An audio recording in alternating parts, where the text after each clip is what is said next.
Tonight we're going to put together a delicious vegetable soup that not only will serve your family tonight, but you may actually have some left over for lunch or a touch of dinner even tomorrow. So let's do this.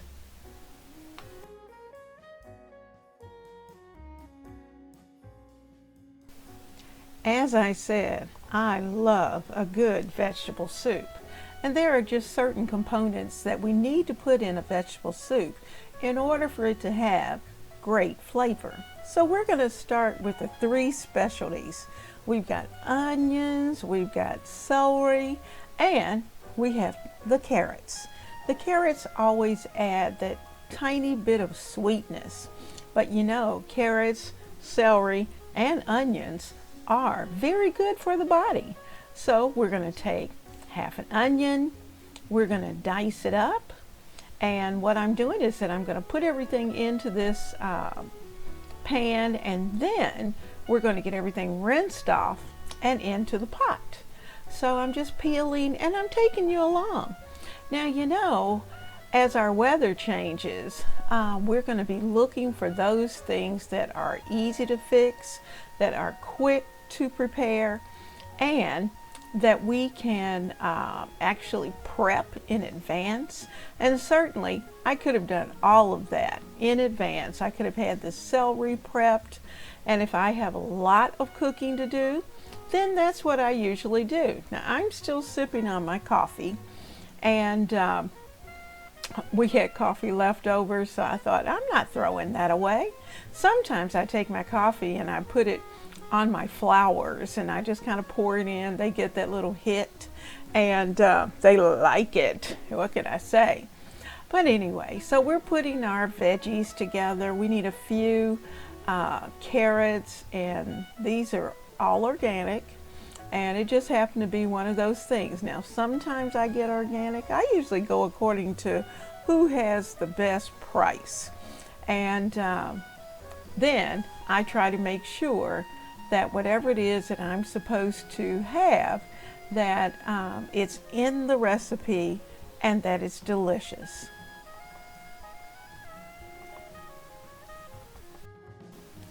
Okay, well, we've got all the ends off.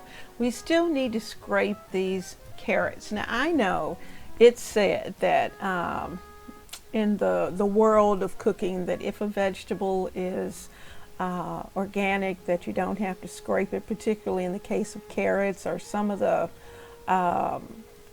squashes or some of the different varieties of vegetables. But I like to scrape the peel off the carrots, and so that's what I'm doing. I'm just kind of getting those peels off, and you notice that I'm putting all of these vegetables into the Ziploc bag. Well, the reason for that is so that very often I will put a little bit of water in the blender, blend all these vegetables up, and pour them over my plants and put them into the soil of the plants so it can break down and enhance the soil, because all kinds of little microorganisms love those veggies. So now we'll work on the celery. And particularly, you're going to always want to make sure, if you can, to include the tops of the celery, because those leaves carry a lot of veggies, a lot of vitamins, and we want all of those vitamins. We want everything to be present. So there's most of our celery, and sometimes, you know, if you're cutting, you might as well cut it all. You know, take care of all of it.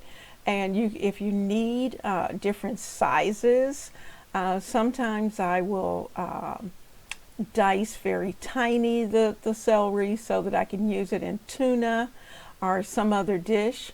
But most of the time I leave it at the size that you see, because I can use this in soup, or I can use it in a stew,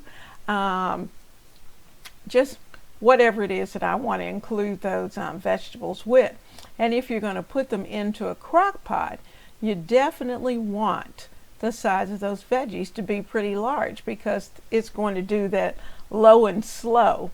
So you want the veggies to hold a certain amount of their integrity. So our carrots are almost done. The onions are done. And I'm coming back to those carrots, and I'm going to cut them as well so that they are also ready. You know, carrots are it takes a little more energy for those carrots to get them chopped up. So I'm just putting them in about a 1/4 inch slice, and that's going to be fine. They will have a chance to cook, as well as they will still hold their body. And you'll know when you bite into it that you're biting into a carrot, and not enough to hurt your teeth or offset your taste buds, but definitely you want to know what you're eating. You don't want your food to taste like mush. So I'm putting those peels into the bag. And you know what, if you're in a place where you want to do recycling, or you have a compost pile, then it's very easy to take this little bag of veggies and just take it right out to the compost pile, empty it, and bring it on back, or stick it in the trash. So I decided to go ahead and do one more half of an onion. So we might as well say that we've put in one whole onion. So I'm going to go ahead and finish up this onion very quickly, get it diced up, because in a soup you need onion. And this is our trinity, so we want to make sure that we have all of our special ingredients and our flavoring ingredients. Now you notice I have not put in garlic yet. I usually leave the garlic for a while. As far as putting it in the soup, I wait until I get most of the ingredients in the soup, because I do not want the garlic to burn. And where these vegetables will saute very nicely, but you have to be very careful with the garlic. Now, can you tell we love onions? I went ahead and got all the peel off of the onions. Everything is nice and zipped up. So we're just going to sit that off to the side.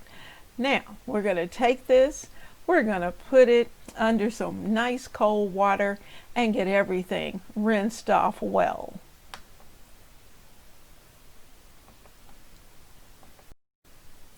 I have rinsed off the vegetables, and we're going to place them into this brazier on the stove. So I'm just going to add a little bit of grapeseed oil. You can use whatever oil you have. You don't really have to worry about the temperature. So you could use olive oil, you can use your canola oil, whatever your choice is and whatever you have. But I had grapeseed oil, that's what I use. So I'm going to put my vegetables in, and I've turned the heat up just enough so they can start to saute. Now I'm also going to add plenty of salt and pepper, because you know these vegetables are very fresh and they do not have good seasoning. So we're going to have to season them up. So I'm going to add the salt and the pepper. So let me get a teaspoon so we can sprinkle that in. Now, as always, the recipe is going to be down below, and I'm starting with my pink Himalayan salt, and I'm just sprinkling over the vegetables, and I'm giving those a little stir so that everybody can get a hit of salt. It's better to salt lightly and then come back and add more if you need it. And I'm using an entire teaspoon of pepper as well and sprinkling that in. Now, we're more peppery people than salt people. And yes, it will have plenty of salt, because I hate to see someone have to salt the food.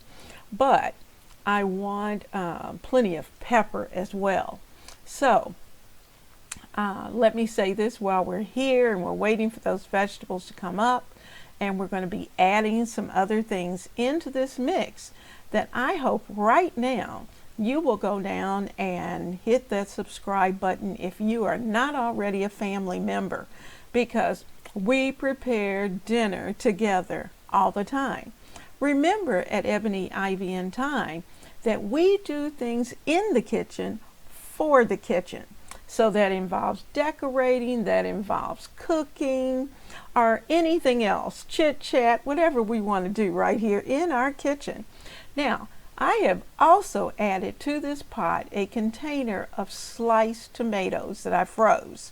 They were some tomatoes that I didn't want to go bad, and so I just sliced them up and threw them in the freezer. Now, just adding the aromatics and the tomatoes to this pot will not be enough. We need to add more substance. So I have added in a small can of tomato sauce, and that's just to kick up that tomato flavor. I haven't decided yet if I'm going to add some more diced tomatoes, but I certainly may. So this is where we can add the garlic. So I'm going to add in a heaping teaspoon of garlic, and notice that I'm putting it on top of the tomatoes, and that's because I don't want the garlic to come in contact with the bottom of the brazier, just in case it may stick. So we're going to get that in. Now we need more flavor though at this point. So what I think I'll do, I do have some chicken broth that I'm going to be adding to this mixture, but I like to add in at least a couple of teaspoons of chicken bouillon, and so I'm going to be adding that into our mix. So let's put in a little bit of garlic powder, a little bit of onion powder, because both of those are going to add some different levels of flavor from the fresh veggies. And so I'm just sprinkling those in as it goes. Now, tell me about your favorite veggies that you like in your vegetable soup.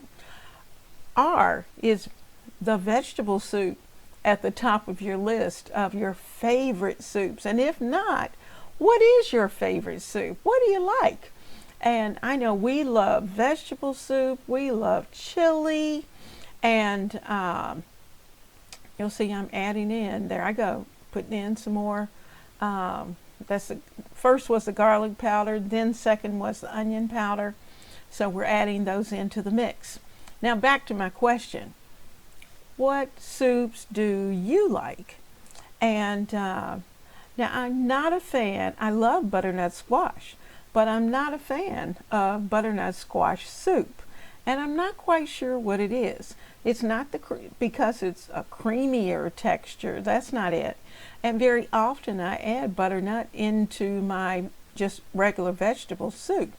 I don't know what it is, but for some reason or other, that was not at the top of my list. So you can see those veggies are starting to break down. The tomatoes that we froze are starting to break down. And that's adding the juice that we need for our soup. Now, of course, this is not a soup yet, because all of this is going to need to cook for a while.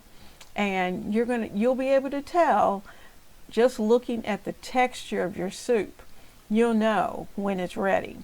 And just keep a couple of handy spoons off to the side so you can taste as you go. And you'll want to let it cook down, let it simmer, and then you can add more. So I am adding in some chicken broth. And this is chicken broth I had left from a chicken that I prepared. So I am putting in, trying to make sure I have everything all mixed up real good. And I'm adding in that chicken broth. Yes, it did. It came out of the freezer.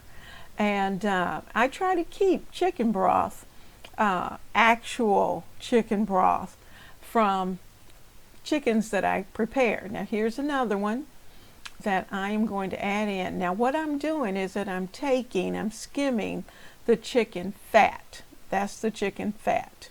And I'm taking that off because I don't want all that fat in the soup. Now I'm not saying you can't, because you certainly could. I could have just thrown it all in there, but I didn't do that. So I'm adding in that container of chicken broth. So that was a container and a half, which is about 6 cups of chicken broth is what I put in.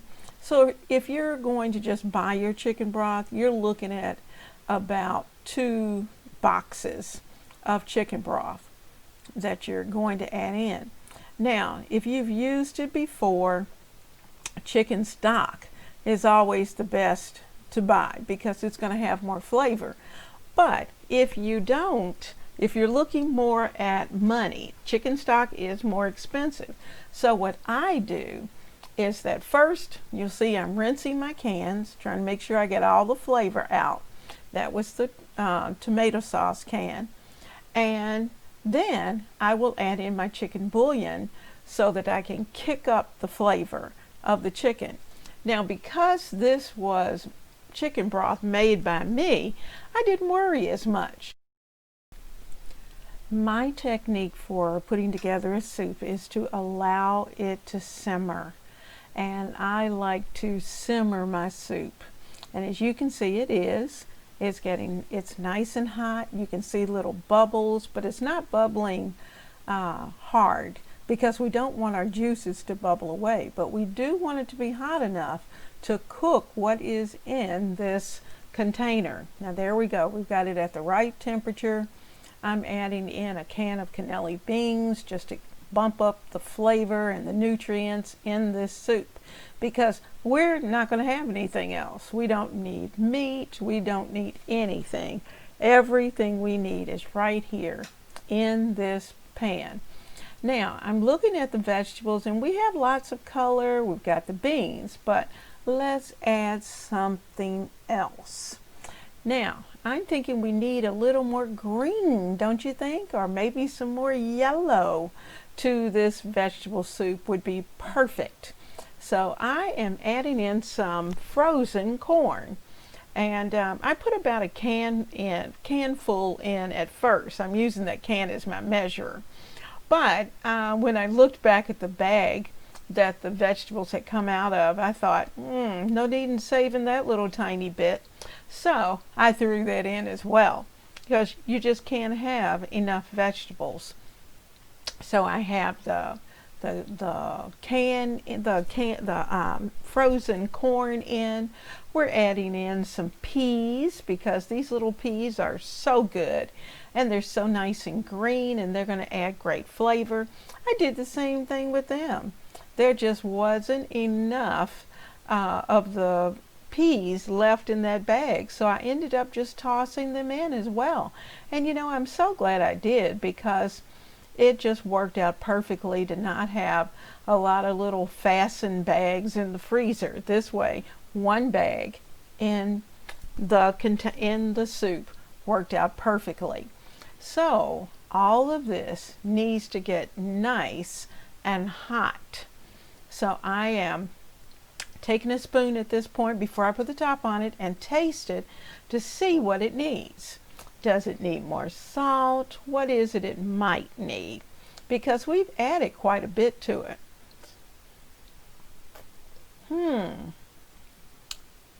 Let's see. It's pretty good. It's pretty good. But we need a little more kick up. So we're going to add just a tiny bit more salt. And, you know, we had put just a teaspoon in. So I'm adding almost a full teaspoon in. Because this is a pretty big pot of soup. Like I said, it's going to last. It's going to be 2 meals. And so there we go. We've got our soup ready.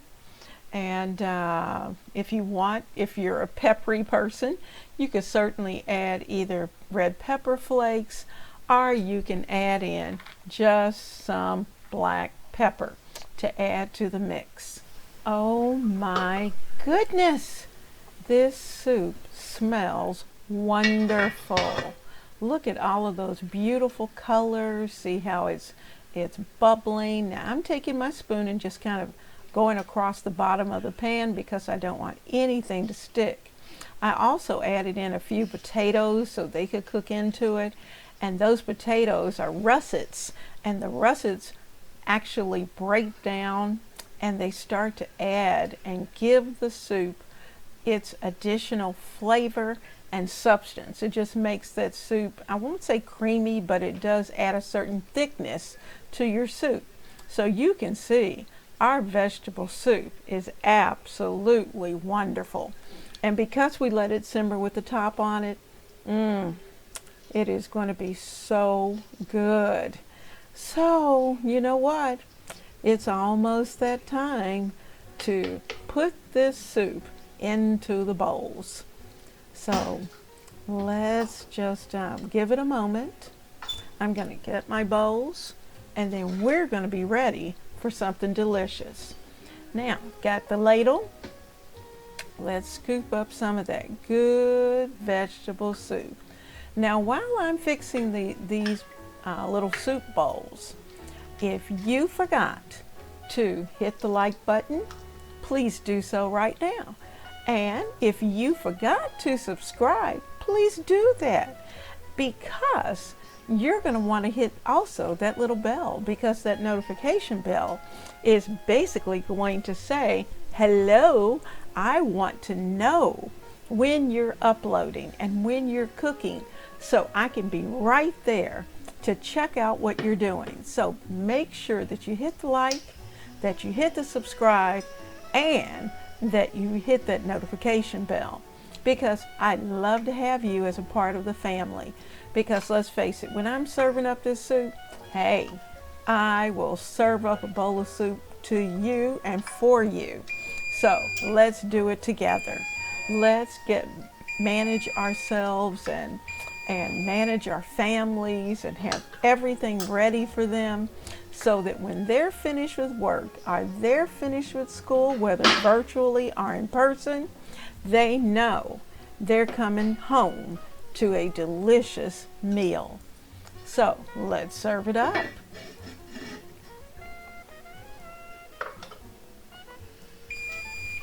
Now, you know, a vegetable soup needs something really good to go along with it. And I thought, let's put some grilled cheese in the oven and have grilled cheese with our soup, because then you can kind of stick that grilled cheese down into your soup and bring it out and have it together. Oh my goodness, it's so good. It's so tasty. You know, a few extra onions on top. You could have also topped it with a little bit of Parmesan or some more of the sharp cheddar cheese. But just check it out. It is so good and hot. It is impolite to eat and talk. So I'm not going to talk. I'm just going to eat.